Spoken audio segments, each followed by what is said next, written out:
Come spring of the killing year, the Civil War had thundered 3 seasons. The Southern Confederacy had survived longer than anyone dared hope. The new Union Army commander arrested the rebel army of Northern Virginia, and it began to slowly die.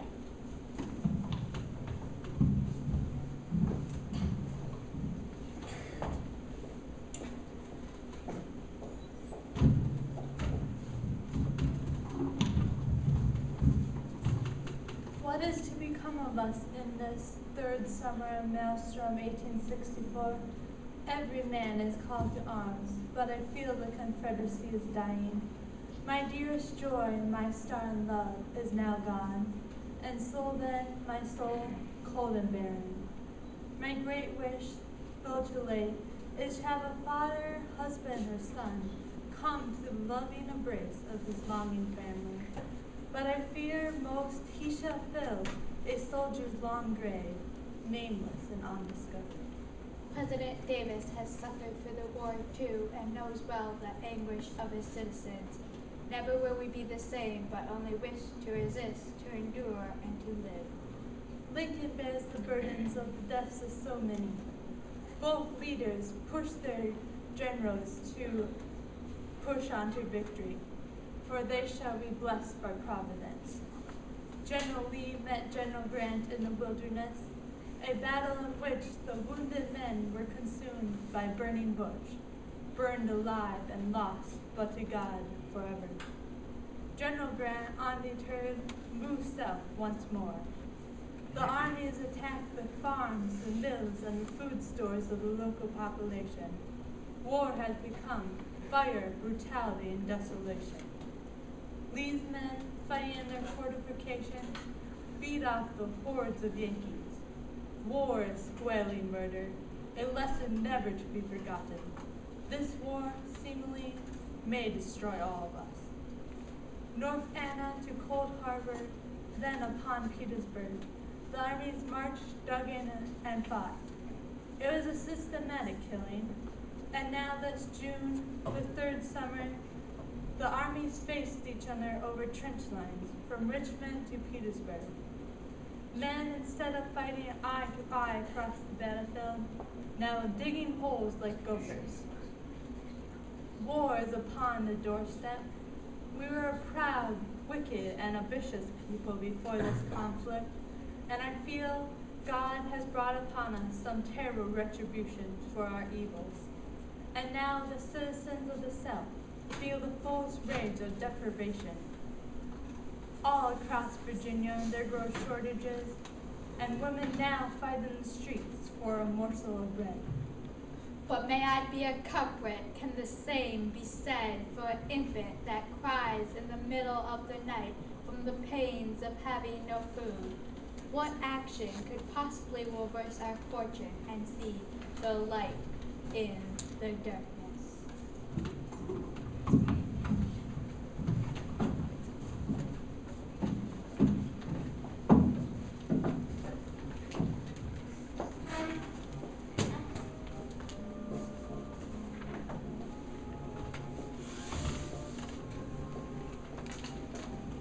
General Grant, it's good to finally meet the hero of Vicksburg. How was your long trip here all the way to Washington City? The trip was very good, sir, and the honor of finally meeting you at last is mine. Now that I am here, what do you want me to do? To take Richmond, can you do it? Yeah, if you furnish me troops enough. Very good. Tomorrow, I will present you in formal ceremony with your commission as Lieutenant General of the United States and the Union's armies. A position that has not been held since the time of General Washington himself. What will General Meade think of this promotion? Don't you think that my coming here and taking overall command of both Eastern and Western armies might offend him? I'm impressed with your concern for your fellow general. A refreshing change from what has occurred all too often in this army. Egos have gotten in the way of the overall objective of defeating the Confederacy. However, do not worry about General Meade. He has accepted his commission as commander of the Army of the Potomac with dignified humility. In doing so, he has also accepted his being superseded with loyal obedience in both cases remains the model of a patriot and a soldier. I am relieved to hear that. The last thing I want is to cause dissension in the ranks. Nor do I. I would like for you to prepare a short acceptance speech for your commission tomorrow. In my opinion, it needs to offer the nation a suitable means of reviving hope, confidence, and courage in the nation's army and its commander. In the meantime, I would like for you to continue on. Here. You better stand up here so that the crowd up there Give us a speech. can see you. Mr. President, will you please say something to these people to calm them down? And do it quick. Fellow citizens, Give us a speech. fellow citizens, it is indeed an honor to have General Grant, the man of the hour, here with us in Washington City. He will be receiving his commission tomorrow. However, he begs your forgiveness in being asked to be excused tonight, for he is tired from his long journey all the way here, must return and get some rest in his hotel room. I would like to invite you all to enjoy the remainder of the evening in the reception with Mrs. Lincoln and myself. Thank you, Mr. President. You may have just saved my life right there. I will hold your hat if you will bring me victories. Good night, General. I'll see you in the morning. All right, Mr. President. Although hailing from Illinois myself, the state of the President, I never met Mr. Lincoln until being called to Washington to receive my commission as Lieutenant General. I knew him well, however, and favorably, from accounts given to me by officers under me in the West, who had known him all their lives. I had also read that remarkable series of debates between Lincoln and Douglas when they were rival candidates for the United States Senate a few years back. I was then a resident of Missouri and by no means a Lincoln man in that contest, but I recognized great ability. I've never professed to be a military man myself, nor to know how a military campaign should be conducted. Despite some of the opinions of my generals, I never wanted to interfere with them. It was the lack of their ability to act and the continuing pressure from the people of the North and Congress, which was always with me, that forced me into issuing my series of military orders, 1, 2, and 3, etc. I did not know it at the time, but they were all wrong. And I certainly did know that some of them were. All I wanted, or had ever wanted, was somebody who would take the responsibility and act, to call on him in times of needed assistance, pledging himself to use the full power of the government in rendering such assistance. I assure you, Mr. President, I will do the best I can with the means at hand and avoid annoying you and the War Department as much as possible. That is all I or any president could ask. Now it's time to receive your commission. Knowing your disinclination for public speaking, I prepared a few words on behalf of you. General Grant, the nation's appreciation of what you have done and its reliance upon you for what remains to be done in the existing great struggle are now presented with this commission constituting you Lieutenant General in the Army of the United States. With this high honor devolves upon you also a corresponding responsibility. As the country here entrusts you, so, under God, it will sustain you. I scarcely need to add that with what I here speak for the nation goes my own hearty personal concurrence. I accept the commission with gratitude for the high honor conferred, and with the aid of those noble armies who have fought in so many fields for our common country, it will be my earnest endeavor not to disappoint your expectations. I now feel the full weight and the responsibilities devolving on me, and I know that if they are met, it will be due to those armies, and above all, to the favor of that providence which guides both men and nations.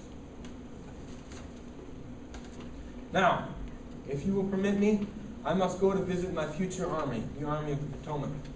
It had been my intention before this to remain in the West, even if I was called to Washington to receive the commission as Lieutenant General. But when I arrived here in Washington, I realized that this is the point for the commanding general to be. Therefore, I will be traveling with the Army of the Potomac in the field. Once General Sherman takes overall command of the Western Army, the Army of the Tennessee. For now, after my visit tomorrow to the Army of the Potomac, I must immediately return west to ensure that the orders for turning over commands are properly followed, as well as make arrangements for the spring campaign. Very good. But must you leave so soon after just arriving here? Before you leave, stop off at the Executive Mansion for a special dinner my wife Mary is planning to host in your honor. Mrs. Lincoln must excuse me. I must be in Tennessee at a given time. But Mrs. Lincoln's dinner without you would be like Hamlet left out. And I appreciate the honor Mrs. Lincoln would do me, but time is very important now, and really, Mr. President, I have had enough of this show business. Goodbye for now.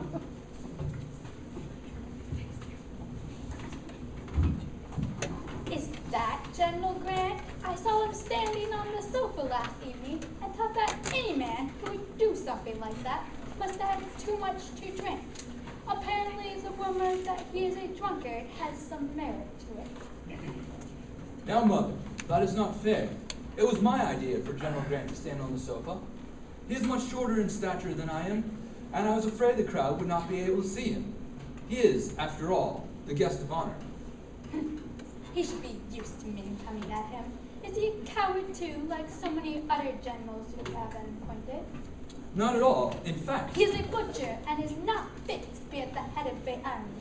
Yes, he generally manages a victory like Vicksburg, but such a victory. He loses 2 men to the enemy's 1. He has no management, no regard for life. You mark my words. Grant is reckless with troops, your troops, and your faith in him made us cost you the presidential election. that would be inconvenient for you, wouldn't it? I sometimes think that you have more at stake in this upcoming election than I do. If we were to lose the presidential election this fall, all of your accounts would come due for payment, and other accounts would be terminated. You haven't overrun the appropriation Congress gave you for dishes, dresses, and other flub dubs, have you? The last time you did that, it created quite an embarrassment. Are you calling me an embarrassment? No, only when you overrun the budget and break the bank. Despite my initial disappointment with Grant not being able to stay for dinner, I'm delighted in the spirit of this new general. He fights. I must dress in costly materials. The people scrutinize every article I wear with critical curiosity. The very fact of having grown up in the West subjects me to more searching observation. To keep up appearances, I must have money, more than Mr. Lincoln can spare from me. He is too honest of a man to make a penny outside of his salary. Consequently, I had, and still have, no alternative but to one in each.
General Grant was in the act of starting east to assume command of all the armies of the United States, but more particularly to give direction in person to the armies of the Potomac and James operating against Richmond, and I accompanied him. as far as Cincinnati on his way to avail myself of the opportunity to discuss privately many little details incidental to the contemplated changes and of great events then impending. Grant was staying at the Burnett House, and I met him there on the 20th of March. Come in, old friend, come in.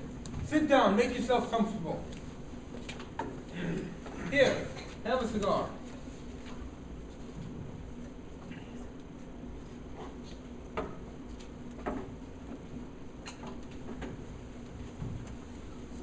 You made excellent time getting here from Nashville. What's on your mind, Grant?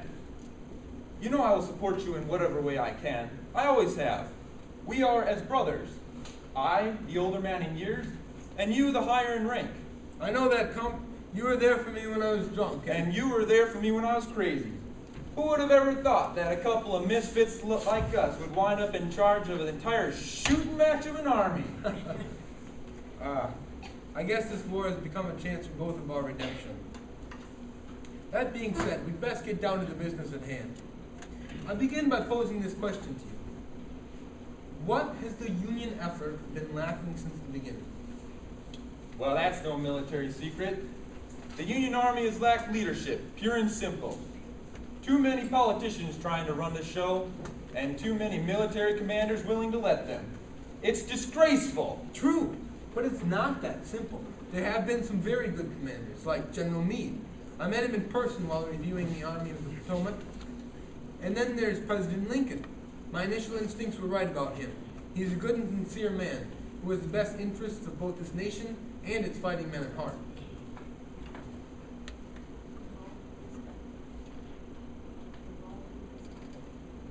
With all due respect, if Meade was such a good commander, why then didn't he follow up his initial victory at Gettysburg and pursue Lee as Lincoln had wanted? If he would have done that, coupled with your victory at Vicksburg, the war might have been over. That's exactly my point. Neither of us were able to deliver the Confederacy that knockout punch because the attacks were not coordinated. What you and I need to do is attack the Confederacy on all fronts in a series of coordinated attacks. It will be a protracted campaign of constant battle until the Confederate leaders grow tired of it and surrender unconditionally. That's a great plan, reminiscent of old General Scott's Anaconda plan. However, there is one crucial element you are missing. And what's that? Well, as you know, I lived in the South for several years before the war broke out in '61. In fact, I am a great admirer of Southern culture, with one notable exception. Those traitors that orchestrated rebellion, as well as the civilians who helped sustain the Confederate war effort, need to be held accountable for their actions. Speaking from personal experience, the people of the South will never surrender simply in an act of laying down arms in a military defeat.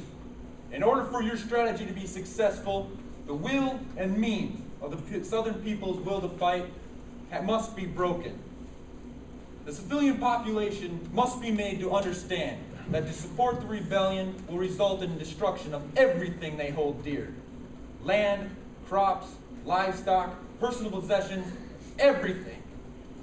You cannot qualify war in harsher terms than I will. War is cruelty, and you cannot refine it. The crueler it is, the sooner it will be over. War is hell, and I am an advocate of hard war. This is what we'll do.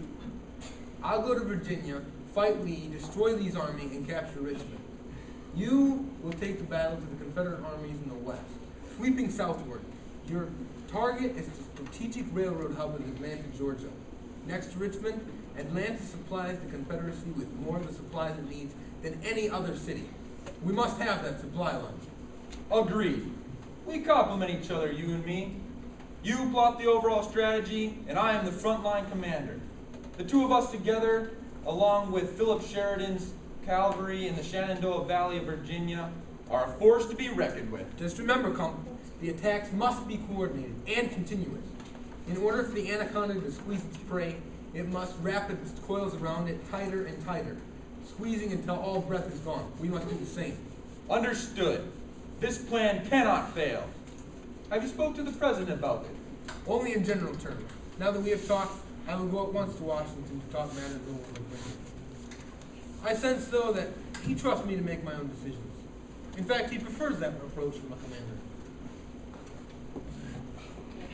That's a sign of a great commander-in-chief. I hope to meet this Mr. Lincoln one day. If we win this war, I'm sure you will.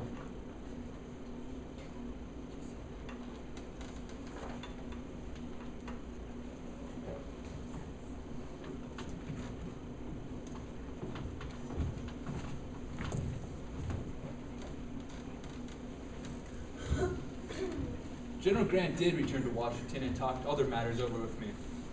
However, he did not mention his plans for the upcoming spring campaign that was about to commence in earnest. Nor did I ask him. For the first time since the war began, I trusted my general.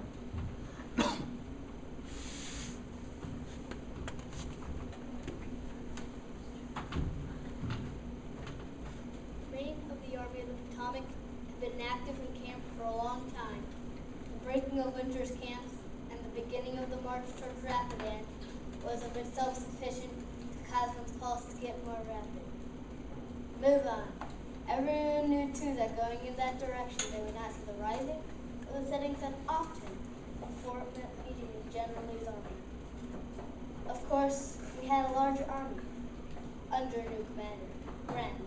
But if the truth was told, I honestly believe the Army of the Potomac would have won a more sanguine victory if commanded by any of our Eastern generals that had been in this army from the beginning and knew from experience the methods and caliber of the leader of the enemy's army. The men of the Union Army firmly believed from the first, just what the next 60 days proved, Grant didn't have the least idea what he was up against.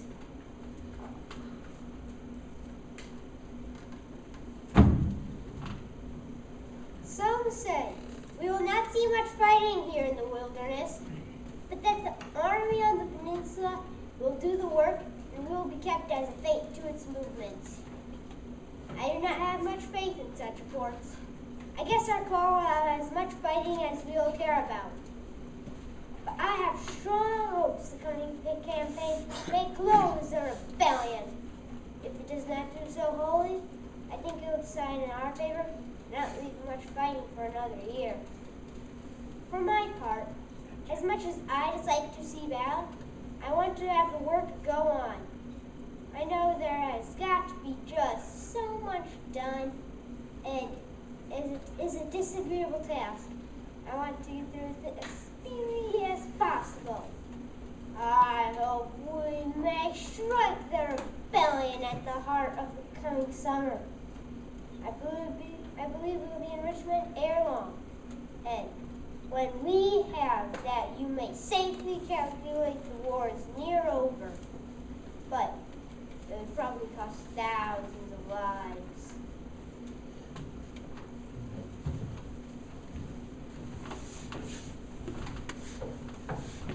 The Battle of the Wilderness did just that.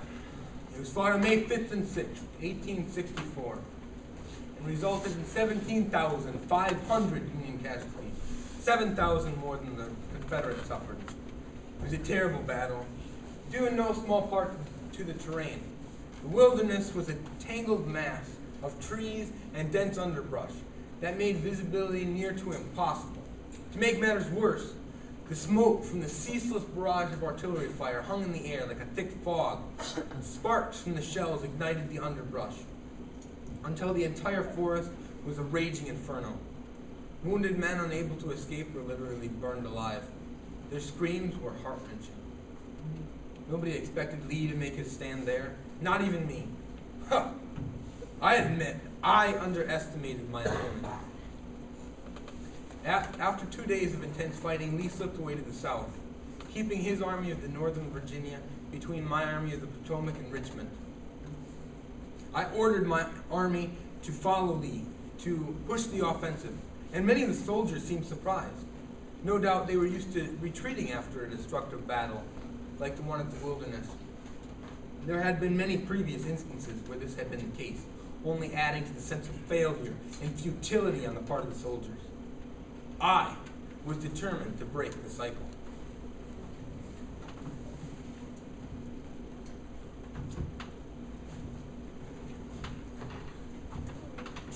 know little about what goes on in a large army, except the occurrences which take place in their immediate vicinity.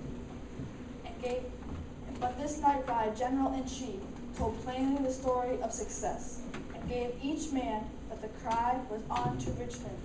Soldiers, weary and sleepy after their long battle, with stiffened limbs and smarting wounds, now sprang to their feet, forgetful of their pains, and rushed forward to the roadside. Wild cheers echoed through the forest, and loud shouts of triumph rent the air. Men swung their hats, tossed up their arms, and pressed forward to within their sheath, clapping their hands, touching him with the familiarity of their comrades. Hurrah! Hurrah! Hurrah! Hurrah! Hurrah! Instead of being elated by the significant ovation, the general, thoughtful only of the practical question of success, said, This is most unfortunate. The sound will reveal our movement.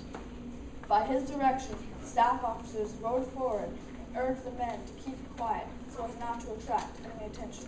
But the demonstration did not really cease until the general was out of sight. The Army of the Potomac caught up with Lee again at Spotsylvania Courthouse. Again, it was a bloodbath. 18,000 Union casualties out of a total of 30,000. It was there that I stated that I intend to fight it out on this line, even if it takes all summer. But the worst was yet to come. Once again, Lee escaped the stranglehold we had him in and retreated closer to Richmond. At a place known as Cold Harbor, I made perhaps my worst tactical mistake of the entire war. 7,000 men were lost in a direct frontal assault that I ordered on June 3rd. The press branded me a butcher and was relentless in its criticism. If not for the patience and loyalty of President Lincoln, who continued to support me, even as he had earlier in the war, I would have been forced to hang up my commission and leave the Army in disgrace. As it was, I'm sure that the President's re-election campaign chances took a heavy hit in the face.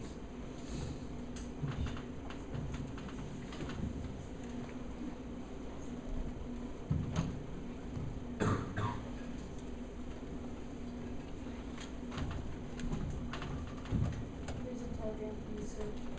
It's from General Grant. Read it to me, please. I'm afraid to hear what the general has to say.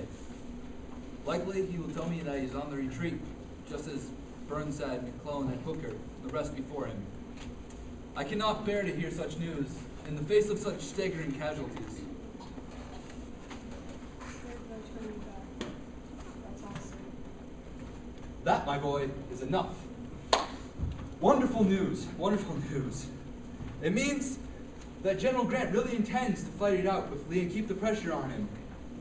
This is perhaps the most important turning point of several major turning points in the war. General Grant really meant it when he said he was going to fight it out on this line, even if it took all summer.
is no longer any need of concealing or ignoring the fact that Lincoln is a candidate for renomination. Your correspondent has the highest authority to say that he does not seek the nomination, but really desires it at the hands of the loyal people of the United States. In this desire, a natural ingredient is his hope that he may receive the suffrages of the people as an approval upon the policy with which he has conducted an administration through a long and arduous struggle. It is true that other presidents may have asked the same on the same ground, but Lincoln has been called upon to administer the government in strange and perilous times, and as it is conceded that a change in the administration in the current war would be, to say the least, risky, or to use Lincoln's own phrase, would be swapping horses in the middle of the stream. It would be a direct rebuke to the present incumbent of the presidential chair to rotate him out of office while affairs are in such a situation. He is no seeker for renewal of office, busies himself with no thought of his own future, and never bestows favors whatever to the relations of an applicant for office or himself. But patient, patriotic, persevering, and single-hearted, he goes right on with his duty, pegging away, just as though as he has said to me, his own life were to end with his official life, content to leave his earnest labors and conscientious discharge of duty to the disposal of God and his country. Everything you have said is true, but it's not as easy as all that. The tycoon, as I affectionately call him, or sometimes I refer to the president as the ancient, never to his face of course, has made many enemies over the course of his 4 years in office, not to mention the fact that no incumbent president has won re-election since the time of Andrew Jackson. I said to the president that I thought Butler was the only man in the army to whom power would be dangerous. McClellan was too timid and vacillating to usurp. Grant was too sound and cool-headed and too unselfish. Banks also. Fremont would be dangerous if he had more ability and energy. Yes, says the ancient. He's like Jim Jett's brother. Jim used to say that he was the biggest scoundrel that ever lived. But in the infinite mercy of Providence, he was also the biggest fool. That sounds like something Mr. Lincoln would say. What about the Democrats? Who do they intend to put up against the president? General George B. McClellan, I think. Ever since the tycoon removed him from commanding the Army of the Potomac in November of 1862, he has been waiting for a new assignment, which has never come. For somebody with an ego as big as Little Max, that must be infuriating.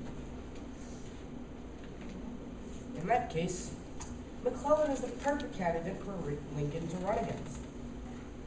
The only way McClellan has a chance to be nominated is if he runs as a peace Democrat. The War Democrats will never endorse him because of the way he squandered his military advantages in the command of the Army of the Potomac. Not to mention his often stated and well-known opposition to emancipation. Remember how he used to lecture the president? If McClellan runs as a peace Democrat, which he must, he will in effect be saying the war is a failure as well as himself. For being its one-time commander, imagine what all the families of all the soldiers he commanded will think when they hear that. Stop worrying, John. Lincoln's a shoo-in come November. I'm not so sure. McClellan is good at playing both sides. He could criticize Republicans for making emancipation one of the goals of war, and at the same time rebuke the Democrats who are willing to trade disunion for peace at any price. In that way, he won't lose face with the soldiers by calling the war a mistake. He doesn't have to. By refusing to say outright that the war was a failure, McClellan will try to deflect criticism away from himself and shift the blame on either the president or the peace faction of the Democratic Party. He might even go as far to suggest that he is accepting the peace faction's endorsement only to hold them in check. Don't forget, McClellan is still popular among many of the troops, at least in the Army of the Potomac. Besides, it's still only August, and a lot of things can happen between now and November. In fact, a lot of things have happened already, since General Grant launched his spring campaign in May, and none of them were good. Since then, there have been a whole series of military setbacks. The Army of the Potomac is stalled outside Richmond. After a series of bloody defeats in battle, it is rumored that General Grant has taken to the bottle again. Sherman is stalled outside of Atlanta. Americans seem to be wearying of the war effort, and Republicans seem to be wearying of their standard bearer who, back in July, pocket vetoed the Wade-Davis bill on Reconstruction. Boy, Senators Wade and Davis ever mad. I don't think that I have ever seen old Ben Wade so steamed up as he was the congressional term ended. And his bill died because Lincoln refused to sign it by the time the 10-day grace period expired. Now that's saying something. Wade and Davis even wrote their own manifesto, condemning the president, which they had published in the newspapers. The tycoon himself was depressed about the manifesto because he supposed it meant that both senators would oppose his re-election openly. However, true to his nature, Lincoln tried to make light of the whole thing with this story that he told.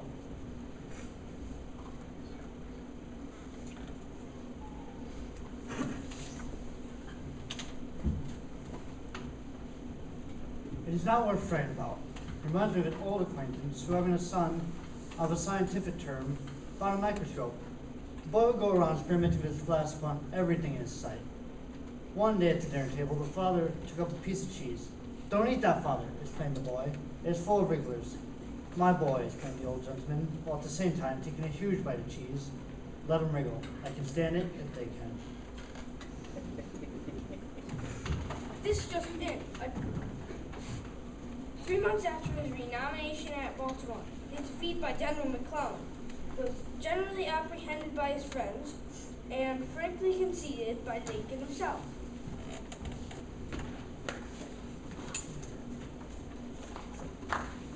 First of all is this.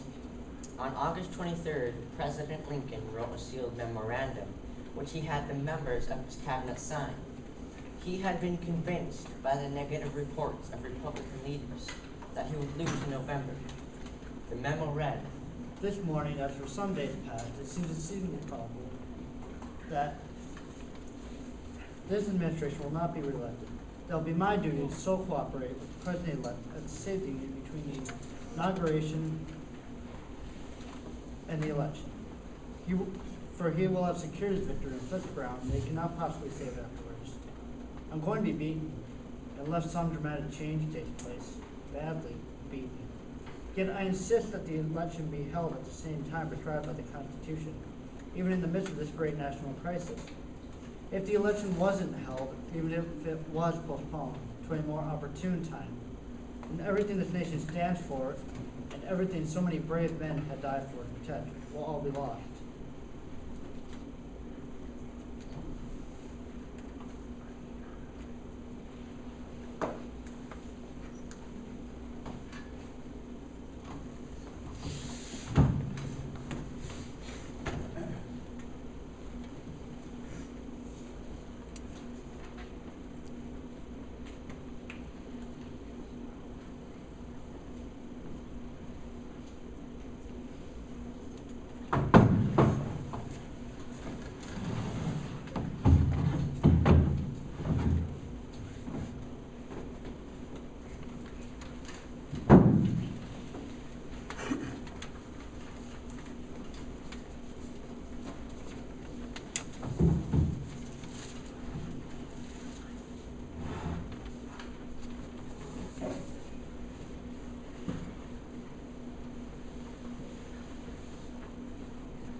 Frederick Douglass. Douglas, is that you?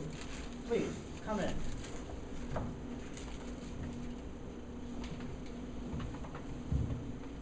Please, sit down.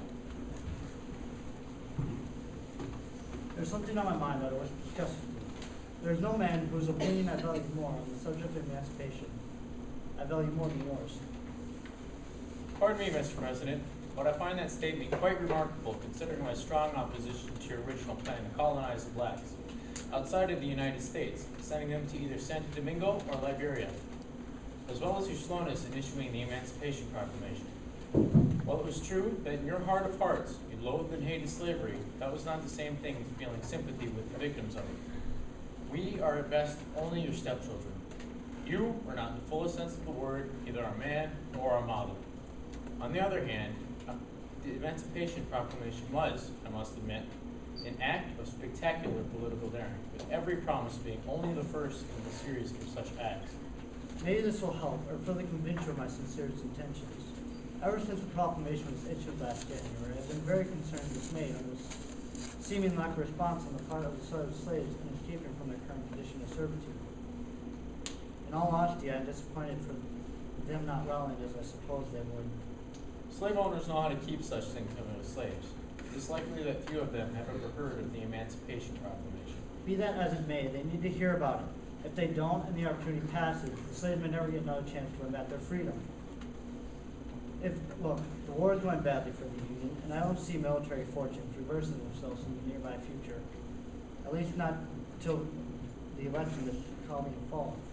I expect General McClellan to be nominated by the Democrats to run against me for president in the coming election.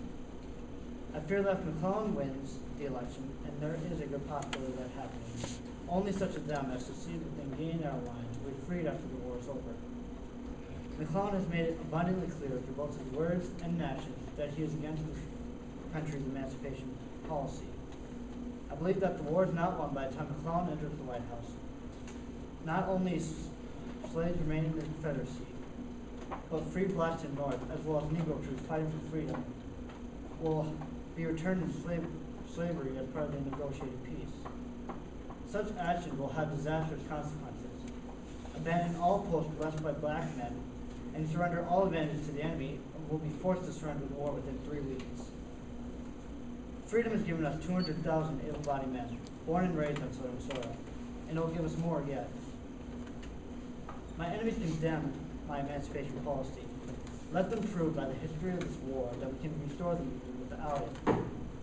I have no intention of rescinding the proclamation or compromising with the South over slavery. I'd be damned in time and eternity. Yet, however, once I am no longer president, there will be little I can do to protect the slaves' interests. Therefore, they must end now without delay. I have asked you to come here, Mr. Douglas, after asking you fair means by which the slaves of the rebel states can be informed about the state of affairs in relation to them, and to warn them about what will be their probable conditions should peace be concluded if they remain behind Confederate lines. Most importantly, you must warn them of the need to make your escape as soon as possible. Besides the plan itself, Mr. Douglas, I am asking you to be its general agent to carry it out. Mr. President, I am grateful to discover that you have a deeper moral conviction against slavery than I have seen before in anything spoken or written by you. I am honored to be your general agent. I will draft a formal letter which outlines the ways and means by which such persons may be wrested from the enemy and brought within our lines. General agent should appoint 20 sub-agents who should know the territory and be able to pursue their vocation unmolested by the commanding generals. General agent's position should be placed firmly within the framework of the government with a sufficient salary to enable him to employ a competent clerk and be stationed in Washington. That every slave who escapes from the rebel states is a loss to the rebellion and a gain to the loyal cause, and he not stop here to argue. The Negro is the stomach of the rebellion. How are your boys, Douglas?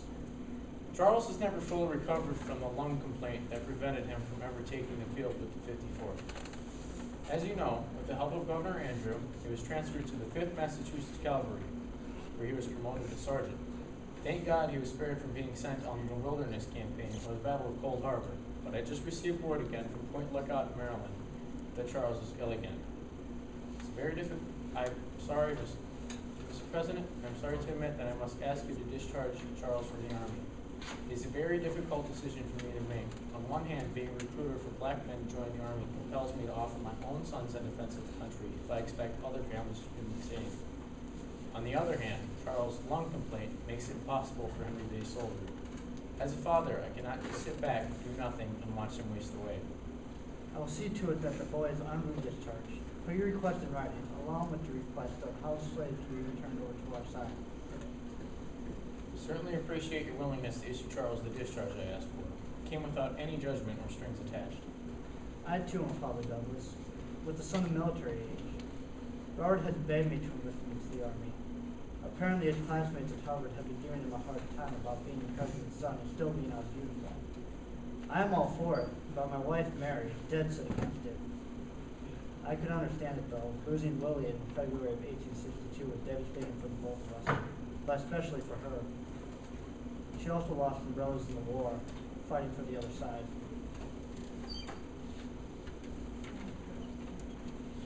How is your other son? I believe Lewis was his name? As you know, Mr. President, Lewis became the first colored sergeant major of Colonel Robert Gould Shaw's 54th Massachusetts Regiment, which all the rest of the commissioned officers were white and aristocratic. On July 18, 1863, Colonel Shaw led an attack on Fort Wagner. 1,515 Union men fell in the assault, and 174 of the Confederate defenders were either killed or wounded. Lewis described it in a letter he wrote 2 days later.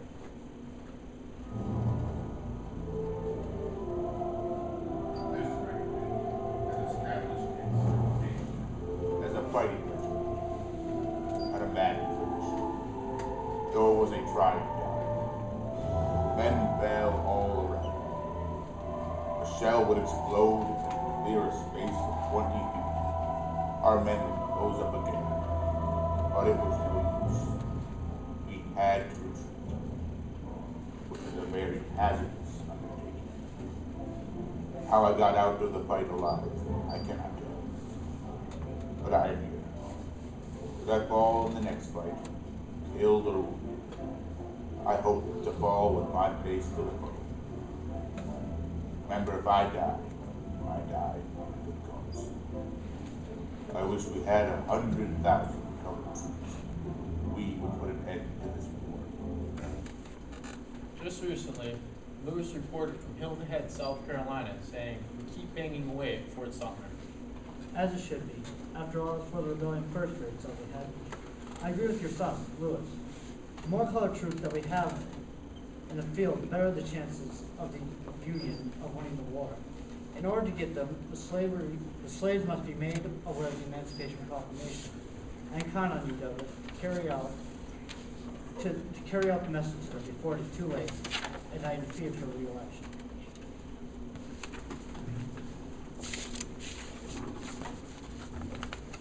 I must admit that even after our second meeting, I was still wary of Mr. Lincoln and his promises to the Negro.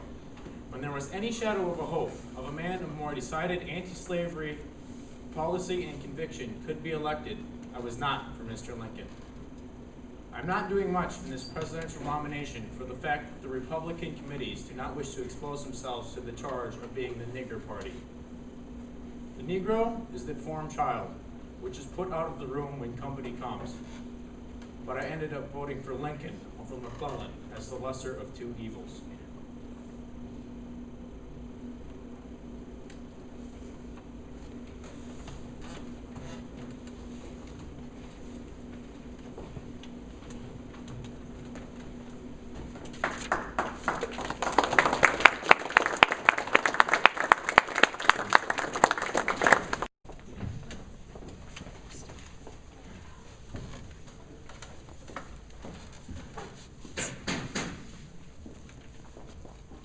What is it?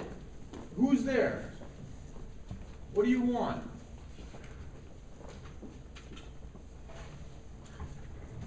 No, sir. Pardon for the election of the ECU heard that John Bell Hood has ordered evacuation of Atlanta. The rebels have also set fire to their own stores of cotton, still in the warehouse, wooden box cars. crates, and apparently even the Roman ammunition. The fires are already out of control and likely to spread further. Shall we send troops to put the fires out? No. Let Atlanta burn. Why risk the safety of our own troops by sending them to fight that inferno? I value the life of a single soldier more than the city of Atlanta. Though I never ordered it and never wished it, I won't shed any tears over the event, because I believe it will hasten what we've all fought for, the end of the war. It has taken us from May till September to take Atlanta, and now, by God, we finally have.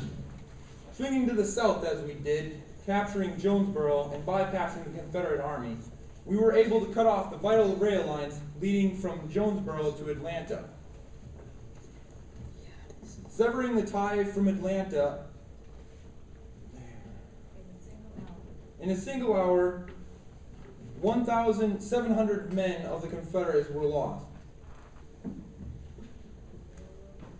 With the railroad connection severed, Atlanta is ours and fairly won. Besides replacing General Joe Johnson upon the orders of Jefferson Davis, General Hood has done us another great service, though I doubt he even knows it. Whatever he and his men destroy tonight will be less war material for them to use against us tomorrow, and in the days to come. What time is it?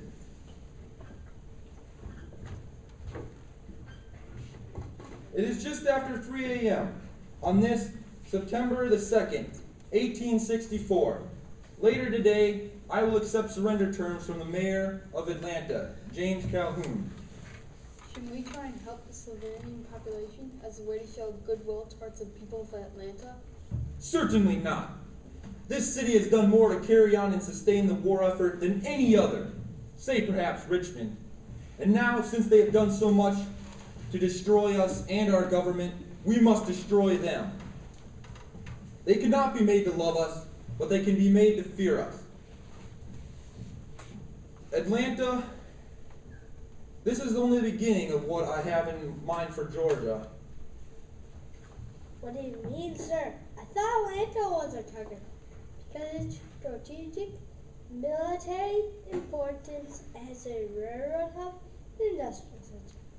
It was, but now that Atlanta has been taken, we must move on. I have decided that we will march straight through the Confederacy, from Atlanta to the sea. If the North can march straight through the South, it is proof positive that the North can prevail. I know I can make this march and make Georgia howl. Without it, the war will last indefinitely. We must wreak vengeance upon the Southern people and the rebels they support as a way of crippling the Southern people's will to fight.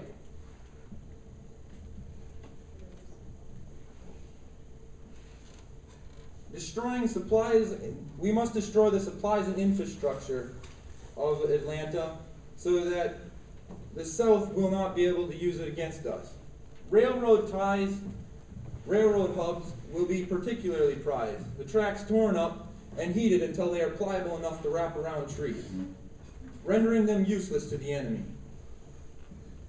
How are we going to make such a march as you are proposing? It's a long way back to our supplies at Chattanooga, and if we destroy the railroad lines as you're suggesting, how can we bring in ammunition and food for our own troops?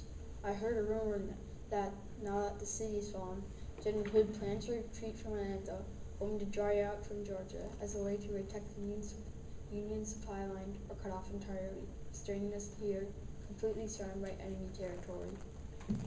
If that is Hood's plan, then I am elated. If he will march to the Ohio River, I'll give him rations.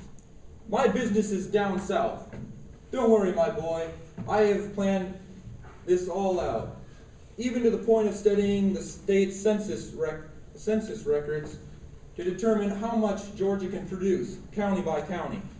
I assure you, I have given this matter a great deal of consideration, and there is plenty of food for this army, and then some. But where will we obtain food? The civilian population hates us. They will not give us anything. Then we will take it from them, foraging for whatever we need, and burning whatever we cannot carry away.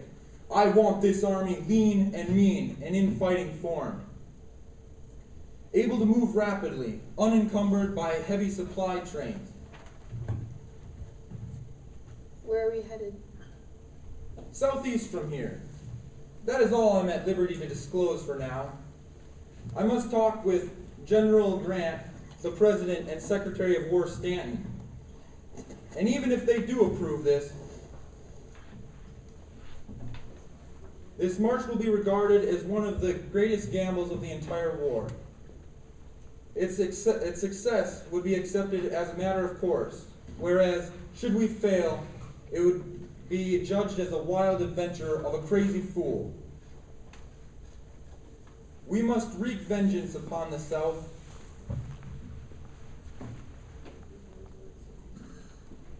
If you boys will excuse me, I must prepare some official correspondence to be sent to President Lincoln and Grant, detailing Atlanta's surrender and my plans for the march.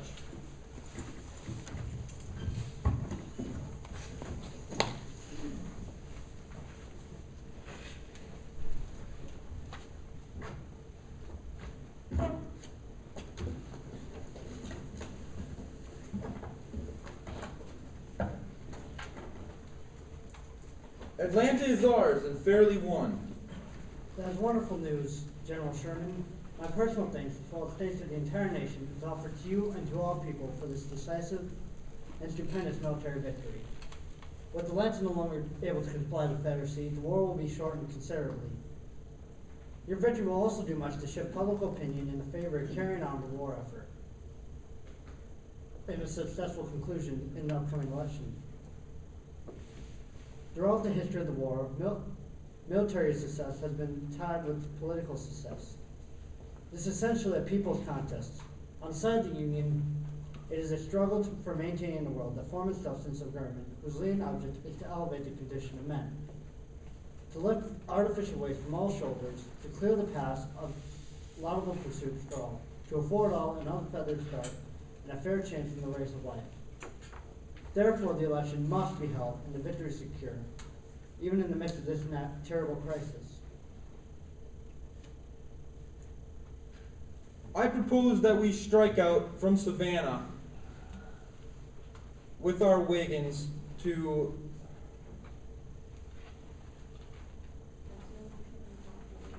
until we can repopulate Georgia, it is useless for us to occupy it.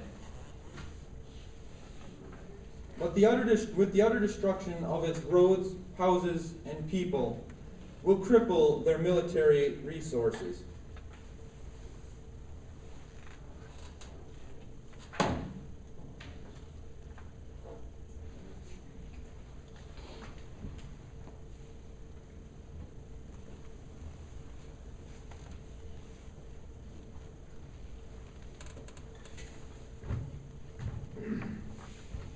Congratulations, old friend.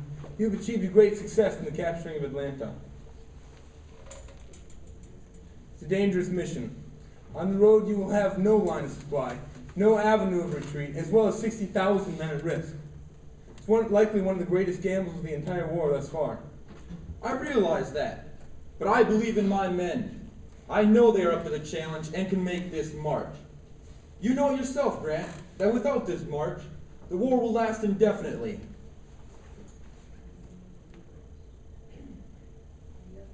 On the other hand, if you can take Georgia, if you can take Atlanta, and I can march to this, and I can march to the sea, I think Uncle Abe will give us 20 days leave to see the young folks.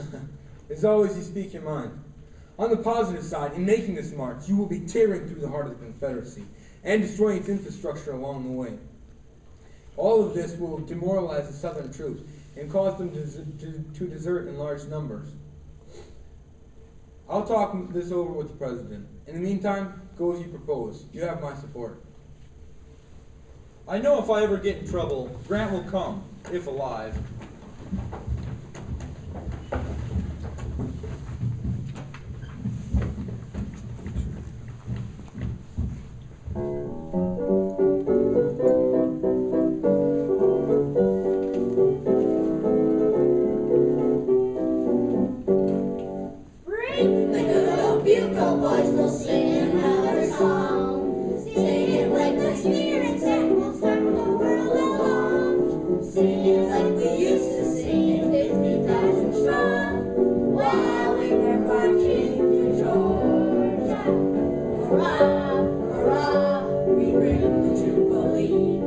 hurrah, hurrah, the flag makes you free.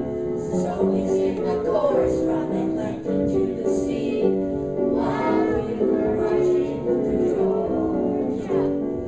Surely flashing Yankee boys could never make the coast. So the saucy rebels said it was a handsome boast, and they never got the master and we with the host, while we were marching through Georgia.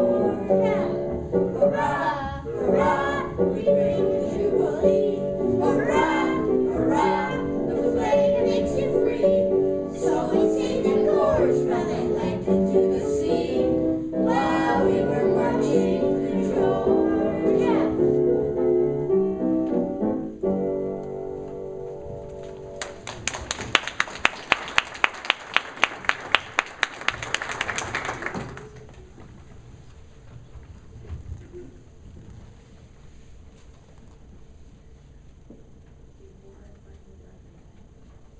Before I finally left Atlanta, I ordered all but 50 families to be expelled from the city. I also ordered that any military resources, including munition factories, clothing mills, and railroad stations, be burned. I also ordered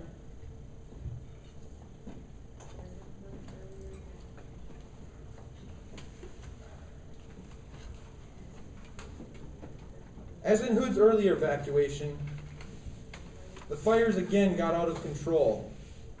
I merely finished the job that was started by Hood's earlier evacuation. Contrary to what local civilians are claiming, I only burned about 30% of Atlanta, while the rebels are claiming I burned it all. On the outskirts of the city, we stopped and looked behind us. Behind us lie Atlanta, smoldering and in ruins, black smoke rising high and hanging like a pall. Then we turned our horses' heads to the east, and Atlanta was lost behind a screen of trees and was a thing of the past. We had a gale campaign, destroyed what we could not eat, burned their cotton gins, spilled their sugar gum, burned and twisted their railroads, and raised hell generally. 300 tons of food was consumed daily by Uncle Billy's army, stripping the country bare. We cut a wide swath of destruction, 60 miles wide, through the heart of Georgia, the breadbasket of the Confederacy. Units of 15 to 30 men, known as bummers, were sent out to forage for food in advance of the main army. Georgia has been decimated. The relentless flood has swept through, leaving but a desert to mark its track.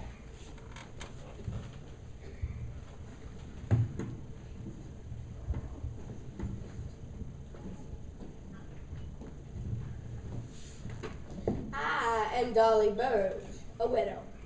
My sole income is derived by a small plantation where I live with my daughter and 100 slaves. One day, as I was working outside, I heard a commotion, men yelling. Happening to turn and look back behind, I saw some bluecoats coming down the hill. I ran as fast as I could. I could hear them cry, "Halt! Halt!" and their guns went off in quick succession. Oh God, the time of trial has come. Like demons they rush in, like famished wolves they come.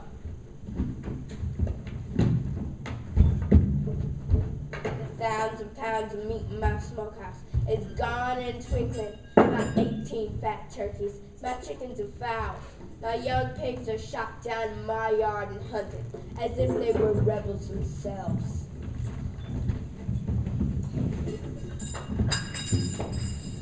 The skill and success of the men collecting forage was one of the features of the march. Often, I was amused at their strange collections. But one thing that did not amuse me, however, was the horrible realization that the Confederates had no compunctions when it came to treatment of Union soldiers captured throughout the war. On November 29, we were deep in the heart of Confederate territory. Close to the city of Millen, the left wing of my army stumbled upon Camp Lawton, built to house 40,000 Union prisoners of war. Like animals, they dug primitive holes in the ground to shelter themselves from the cold and rain. It was more like a holding pen than a place for human beings. There was a freshly dug trench, freshly filled in trench, that had a homemade wooden sign that read, 650 buried here. 3 more bodies of men who had starved or died of disease were also added to those already in the trench. The rebels had evacuated and abandoned this place just days before we had come. My men and we were outraged by this barbaric treatment, and my troops burned the city of Millen, and I let them. One of the major problems that beset my army was the constant influx of slaves that flocked to our lines to be liberated from bondage. They could not be made to understand that their constant presence threatened to compromise our entire mission. Through their consumption of foodstuffs, my army needed to sustain itself deep in hostile territory. There was an unfortunate incident on December 9, 1864, at Ebenezer Creek, where a group of escaped slaves being pursued by their masters was stranded on one side of the creek because the army had brought up the pontoon bridges. The slaves tried to swim across, preferring to drown themselves and their children rather than be caught by the slave owners.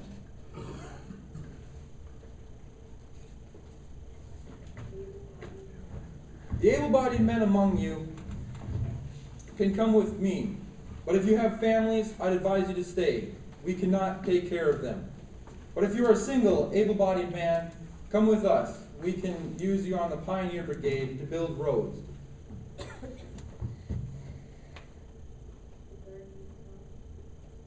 The darkies came to us from every direction. They are all looking for freedom, but really don't seem to know just what freedom means. They all have a great desire to see General or Master Sherman. Tell me, old man, we're friends. What do you think of this war? I think this war is mighty depressing. But I also think that without this war, the right thing would never get done. So why do the poor whites fight for the slave owners? 'Cause the rich man done told them if they whip the Yankees, they'll have land and slaves too. This war is because the slave owners refuse to obey the laws and must be made to do so. Jefferson Davis wants to arm Negroes. Will you fight us? We heard about that. No, sir. The day they give us arms is the day the war ends.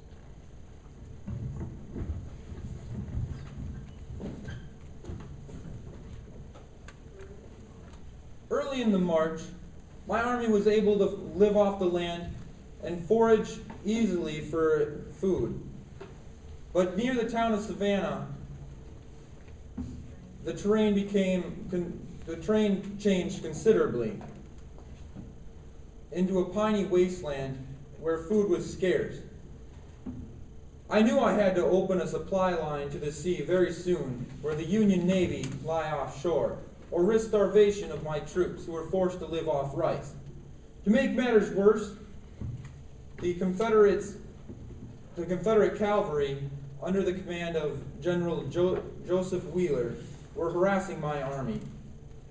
And he stooped as low as to order his men to place landmines in the road that we were marching on. This was the lowest point in the campaign. I learned later that even President Lincoln was worried. I know what hole he came in at, but I cannot tell what hole he will come out.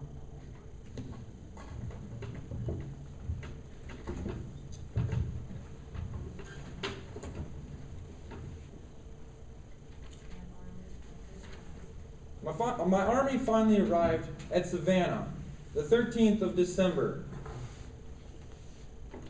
Fort McAllister was the last obstacle between my army and the sea. The fort was heavily fortified on the side facing the ocean, and because it was used for coastal defense. But the land side, however, was left rather less defended. My troops wasted no time in storming the fort in the fading light, and took it in about 15 minutes of savage hand-to-hand combat. Fort McAllister was the key to Savannah, and I got it. And now I was able to dictate terms, and I did. I told Confederate General Hardee to surrender Savannah, or I'd burn it. Apparently, my reputation preceded me all across Georgia, because he wasted no time in surrendering the city.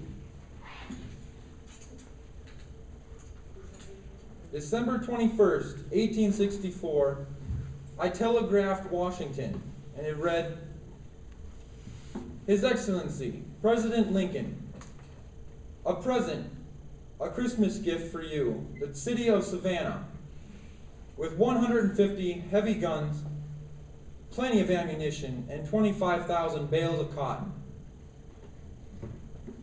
Executive Mansion, Washington, December 26, 1864. My dear General Sherman, many, many thanks for your Christmas gift, the capture of Savannah. When you were about leaving Atlanta for the Atlantic coast, I was anxious, if not fearful, but feeling that you were a better judge and remembering that nothing risked, nothing gained, I did not interfere. Now the undertaking being a success, the honor is all yours. Not only does it afford the obvious and immediate military advantages, but in showing to the world that your army can be divided, playing a stronger part to an important new service, and yet leaving enough to vanquish the old service, and yet opposing force of the whole Hood's army, it brings those who sat in darkness to see a great light. But what next? I suppose it'll be safer if I leave General Grant and yourself to decide. Abraham Lincoln. My next step was to invade the Carolinas. In truth, my army is burning with an insatiable desire to wreak vengeance upon South Carolina. I almost tremble for her fate, but feel that she deserves everything that seems in store for her.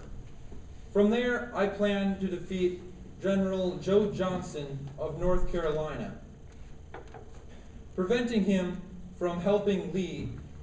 Once Petersburg falls and Grant takes Richmond, the war will finally, they will be forced to finally surrender unconditionally, and the war will be over.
Election day was done, gloomy and angry. As if by common consent, the White House was deserted. Only 2 members of the cabinet attending the regular meeting of that body. The president took no pains to conceal his anxious interest in the result of the election then going on all over the country. But just before the hour of the cabinet, he said, I am just enough of a politician to know that there was not much doubt about the result of the Baltimore Convention. But about the thing I am far from certain, I wish I were certain. As I told John Hay at the time of the nominating convention last August, you have nothing to worry about. The only real competition was from General Grant, whom some of the Republican leaders sought to replace you with. Yes, to his credit, General Grant refused. I found out later from John Newton, whom I sent to Grant's headquarters to serve him on military matters, that when Grant was informed that he was being considered presidential candidate, Grant pounded the arms of his chair and exclaimed, "They cannot do that, they can't compel me to do it." Yet when Eaton asked him if he had told me he had known Tin was seeking nomination, Grant said he didn't think it worthwhile to bring up the subject at all, and added, "I consider it as important to the cause that he should be elected as that the Army should be successful in the field. If I am reelected, I attribute a great deal of successful outcome to both General Grant and General Sherman, along with the troops in the field. Do you realize, Brooks, that General Grant took an active role in advocating measures that would make it easier for slaves to vote in 1864? He sent Secretary of War Stanton a memo that argued strongly for soldier voting. It read, "Most of these men are not regular soldiers in strict sense of that term. Still less are they mercenaries, who give their services to the government simply for its pay, having little understanding of political questions or feeling little or no interest in them. On the contrary, they are American citizens, having still their homes and social and political ties binding them to the states and districts from which they come and to which they expect to return." You have answered your own question, yet you persist in doubting your own success. If there was any lingering doubt regarding your re-election chances, they should have been dispelled by Sherman's victory at Atlanta. It is not for myself I'm worried about winning this war. It is for the sake of my country. I want to finish this job. And you shall. Dana, have you read any of the writings by Petroleum V. No, sir. I've only looked at some of them, and they seem to be quite funny. Well, let me read you a specimen.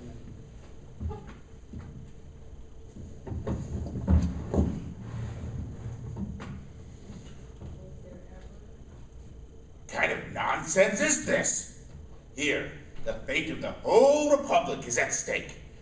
And here's the man around whom it all centers, on whom it all depends, taking a moment from this huge obstacle to read a piece of stupid, filthy, disgusting, disturbing, useless trash. Telling jokes and reading funny stories takes his mind off the election returns. Perhaps we should all try it.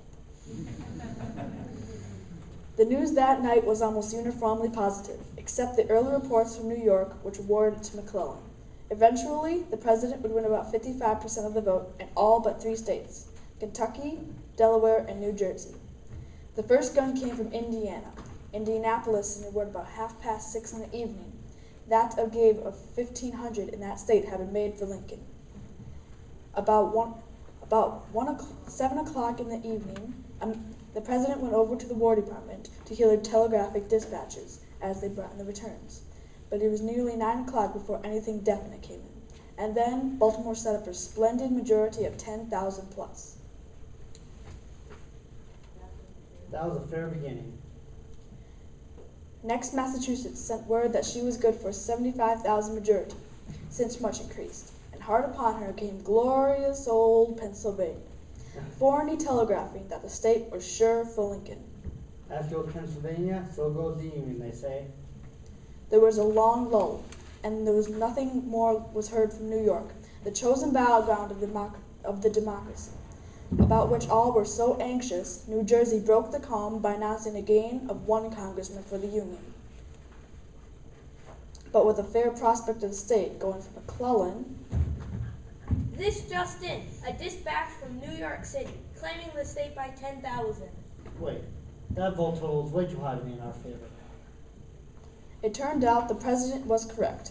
Horace Greeley telegraphed at midnight that we should have the state, New York, by about 4,000. He, the president, thought more reasonable. So the night wore on, and by midnight we were sure of Pennsylvania, the New England states, Maryland, Ohio, Indiana, Michigan, Wisconsin, and then it appeared that we should have Delaware. Still no word came from Illinois, or Iowa, or any of the trans-Mississippi states. Towards midnight, we had supper, provided by Eckert. The president went awkwardly and hospitably to work shoveling out the fried oysters. He was most agreeable and genial all the evening, in fact.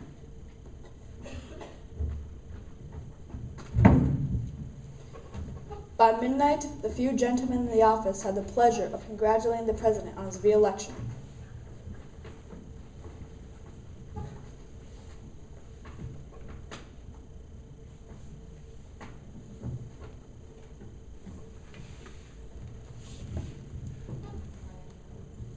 I am now free to confess that I feel relieved to suspect that the verdict of the people is so likely to be clear, full and unmistakable, that my immense electoral college will be immense. About 1 o'clock in the morning, a messenger came over from the White House with the intelligence that a crowd of Pennsylvanians were serenading his empty chamber, whereupon he, Lincoln, went home, and in answer to repeated calls, came forward and made one of the happiest and noblest little speeches of his life. All who live today on behalf of the Union organization have wrought for the best interests of their country and of the world, not only for the present, but for all future ages. And I am thankful for God for the approval of the people. The president was specially concerned to hear from his own state, which sent a dispatch from Chicago about 1 o'clock in the morning. The wires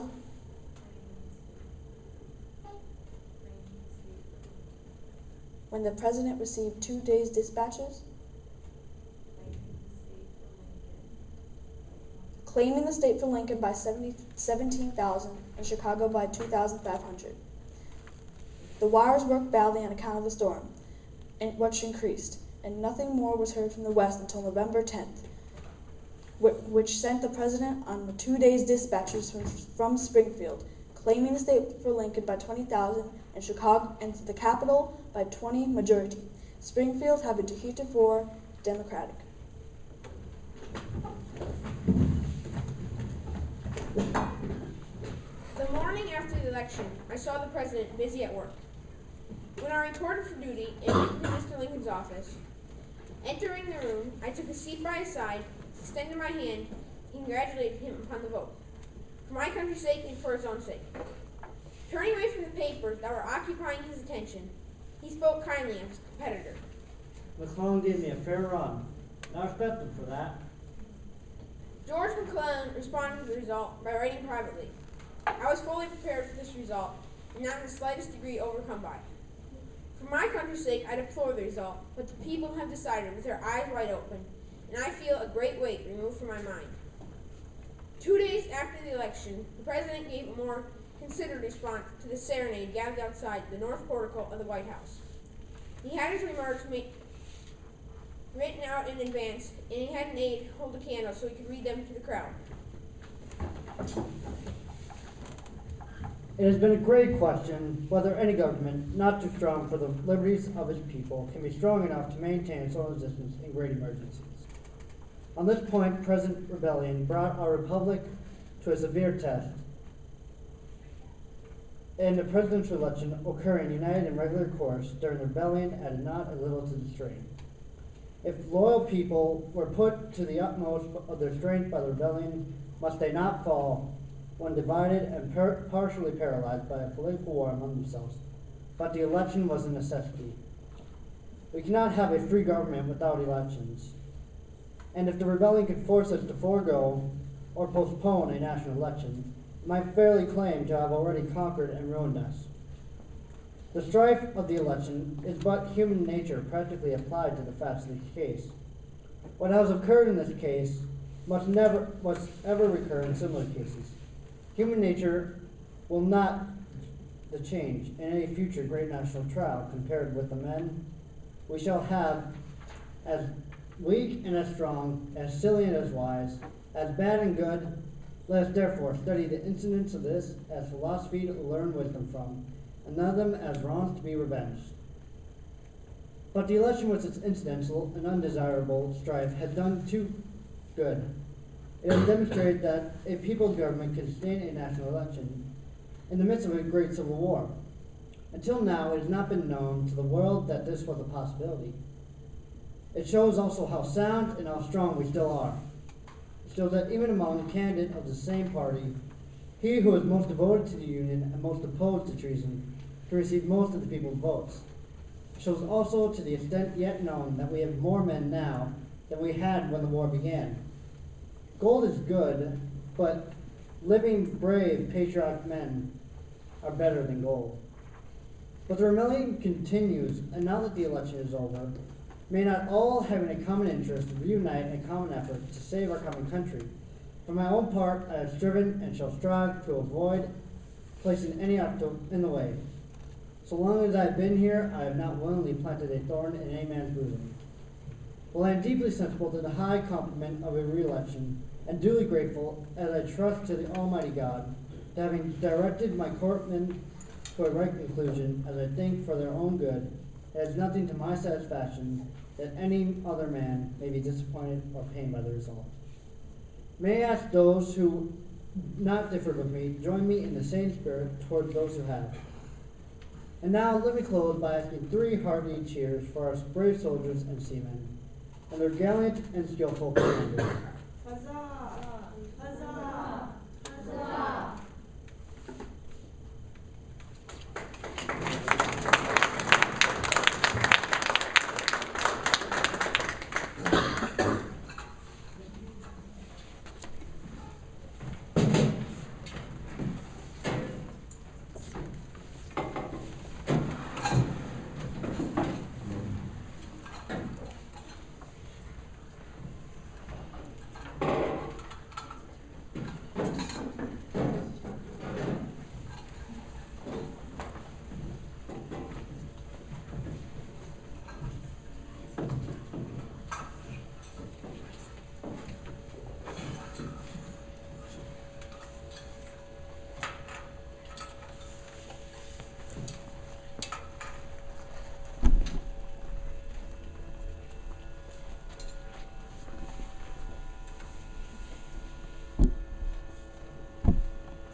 It has pleased Almighty God to prolong our national life another year, defending us with his guardian care against unfriendly designs from abroad, and vouchsafing to us in his mercy many and single victories over the enemy, who is of our own household.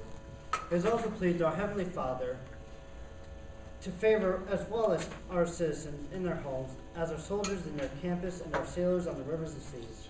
With unusual help, he has largely augmented our free population by emancipation and by immigration. While he has opened to us new sources of wealth, he has crowned us with the labor of our working men in every department of industry with abundant rewards. Moreover, he is pleased to animate and inspire our minds and hearts with fortitude, courage, and resolution sufficient for a great trial, civil war, into which we have been brought by our adherence of the nation to cause our freedom and humanity, and to afford to us reasonable hopes to an ultimate and happy deliverance from all our dangers and afflictions. Now therefore, I, Abraham Lincoln, President of the United States, do hereby appoint and set apart the last Thursday as a day which I desire to be observed by my fellow citizens, wherever they may be then, as a day of thanksgiving and praise to Almighty God, the beneficent creator and ruler of the universe.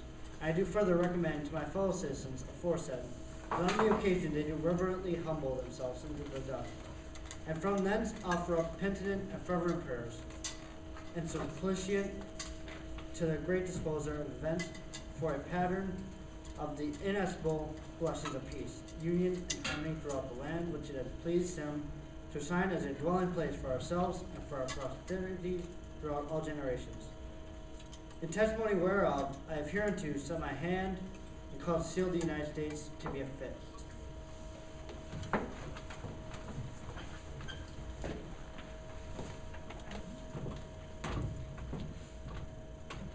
established to supply the Union soldiers and sailors with poultry and pies or puddings.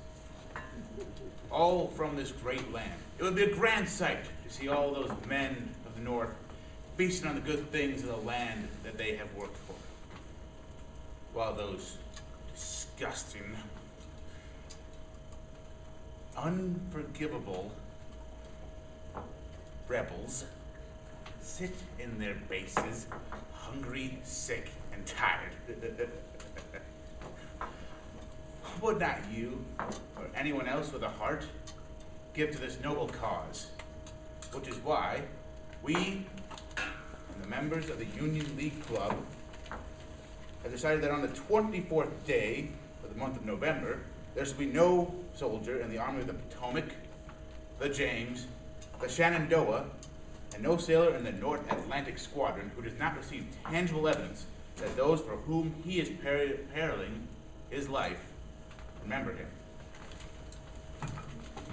We had an excellent dinner here Thanksgiving Day. Turkey, chicken pies, cakes, nuts, apples, and everything nice. We have the best of times. We have a football, and we have a good deal of fun with it. The boys are in game now. From the New York Times, December 6, 1864. Far away from the home and friends we so dearly love, exposed to hardships, danger, and death. 'Tis pleasing to us to know that we are still remembered in the prayers, sympathies, and kindness of the loyal hearts of our noble state. When in the language of the song, we are asked, do they think of us at home? Our own hearts can willingly and gladly respond, they do. The recent Thanksgiving present to the unspoken one word, and so we are not forgotten, nor can we ever forget those who, while they enjoy all the comforts of home and plenty, still think of, and by the noble deeds testify, that they remember the soldier.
One-eighth of the whole population were colored slaves, not distributed generally over the Union, but localized in the southern part of it.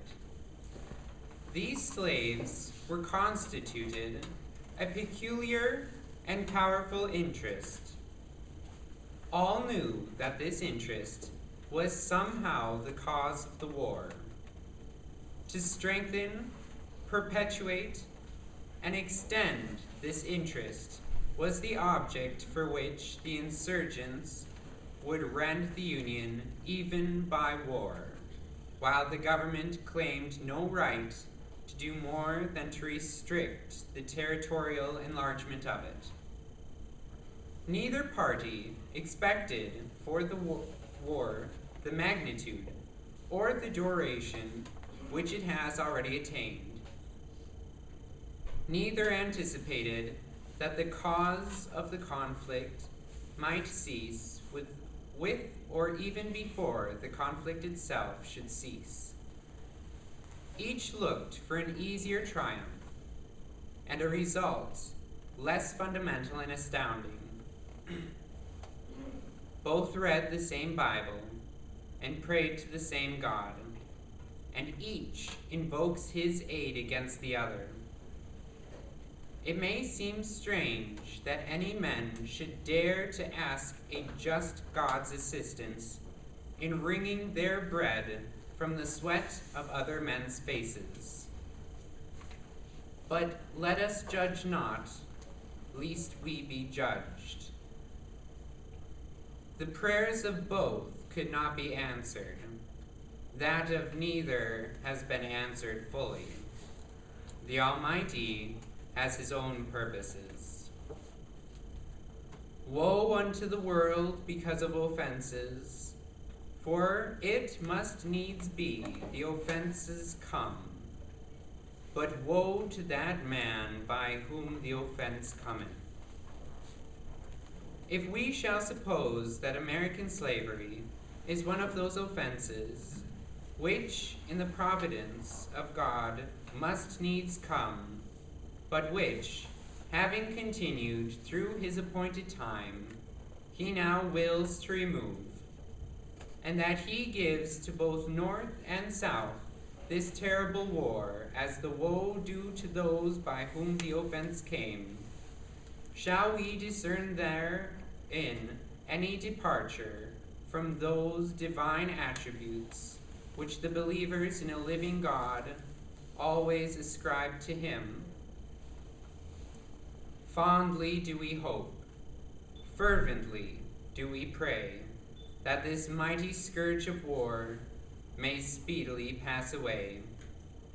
Yet if God wills that it continue until all the wealth piled by the bondsmen 250 years of unrequited toil shall be sunk, and until every drop of blood drawn with the lash shall be paid by another drawn with the sword.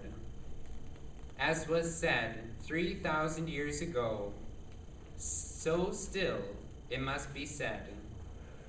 The judgments of the Lord are righteous altogether, with malice toward none, with charity for all, with firmness in the right, as God gives us to see the right.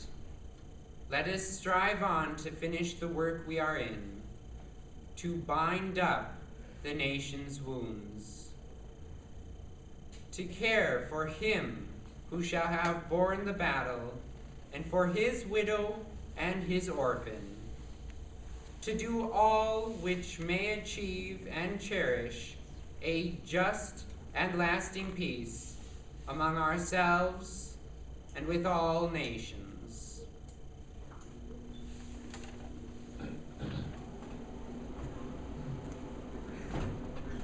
After attending the inaugural ceremony at the Capitol, I decided to go and see the president, the third, what turned out to be the last time. Being familiar with the place, I intended to walk right in the front door and see the president. But the doorkeeper would not let me in. Fortunately, the president was in the next room. Hearing my plight, he ordered the startled doorkeeper to let me in at once. Here comes my good friend Douglas. I saw you in the crowd this morning. What did you think of my inaugural address? Mr. President, that was a sacred effort. I've said before that President Lincoln was preeminently the white man's president, completely devoted to the welfare of white men. When viewed from the genuine abolition ground, he seemed tardy, cold, dull, and indifferent. But measuring him by the sentiment of his country, a sentiment he was bound to consult, it was swift, zealous, radical, and determined.